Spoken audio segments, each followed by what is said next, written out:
நான் இயேசுவை இந்து குடும்பத்திலிருந்து ஏற்றுக்கொண்டிருக்கிறேன். என் பேர் செல்வ கார்த்திகேயன். கார்த்திக் கமாலியல் ஞானஸ்தான பெயர். சரியா? நான் கல்லூரி படிக்கும்போது ரொம்ப துன்மார்க்கமா இருந்தேன். 6 நாள் குடிச்சிருவேன். கையில கத்தியோட கூட கல்லூரிக்கு போவேன். எங்க அம்மாட்டையே குடிக்கிறதற்கு குடிக்க போறேன்னு சொல்லிட்டு தான் போவேன். எங்க அம்மாவும் கொஞ்சமா குடிம்பாங்க. 2வது ஆண்டு முடிந்து அந்த எண்டில் 3rd இயர் ஸ்டார்டிங்ல ஏசப்பாவை சொந்த ரட்சகராக ஏற்றுக்கொண்ட ஆண்டவர் என் வாழ்க்கையில வந்தார். எங்க அம்மா எங்க அப்பாட்ட வாங்காத அட்டியே கிடையாது. எங்க அப்பா பக்தி உள்ள மனிதர். உடம்பு முழுசு சந்தனம், நடையா நடப்பார். அவர் போகாத கோயிலே கிடையாது, ஏறாத மலையே கிடையாது. எங்களுக்கு எப்படியாவது வருஷத்துக்கு ஒரு 2 முறையாவது மொட்டை போடுவார். எனக்கு எங்கேயாவது கூட்டு போவார்.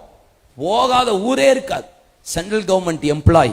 பக்தின்னா எங்க அப்பா தான், பிரின்சிபல்னா எங்க அப்பா தான், டிசிப்ளின்னா எங்க அப்பா தான். ஒரு கரப்ஷனே இருக்காது. Straight forward. எங்களையும் அப்படிதான் வளர்த்தா. பக்தினா பக்தி. செவ்வாய்க்கிழமை விளக்கு கொளுத்தல எங்க அம்மாவை கொளுத்திடுவார். வெள்ளிக்கிழமை அதே மாதிரிதான். வீடு புழுசும் புகையாத்தான் இருக்கும். அப்படி எங்க அப்பா.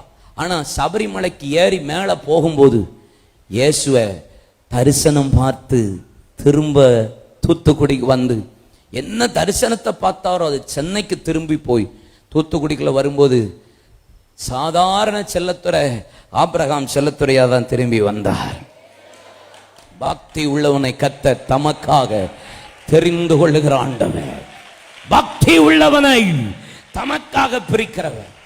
இதுக்கு யாரு பேசு? எங்க அம்மா.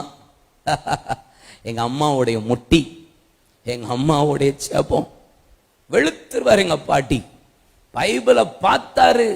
4 பைபிளை எங்க அப்பா கிழிச்சிருக்கிறார். 2 பைபிளை கிழிக்கிறதற்கு நானே ஹெல்ப் பண்ணியிருக்கிறேன். அதனாலதான் என்னவோ தெரியல, முட்டியை போட்டு என்ன படிக்க வைக்கிறாரு. படிடா படிடா படிடான்னு. முட்டியிலேயே 12 முறை 14 முறை பைபிளை படிச்சிருக்கிறேன்னா யோசித்து பாருங்க. என் வீட்டுக்காரிக்கு திருமண அன்றைக்கு, கல்யாணம் அன்னைக்கு முழு பைபிளையும் முழங்கால வாசிச்ச பைபிளை தான் ஆண்டவருடைய வசனம் எனக்கு கொடுத்த வசனத்தை எழுதி அந்த பைபிளை தான் அவளுக்கு நான் கொடுத்தேன். அப்படி ஆண்டவர் என்னை நடத்தினார்.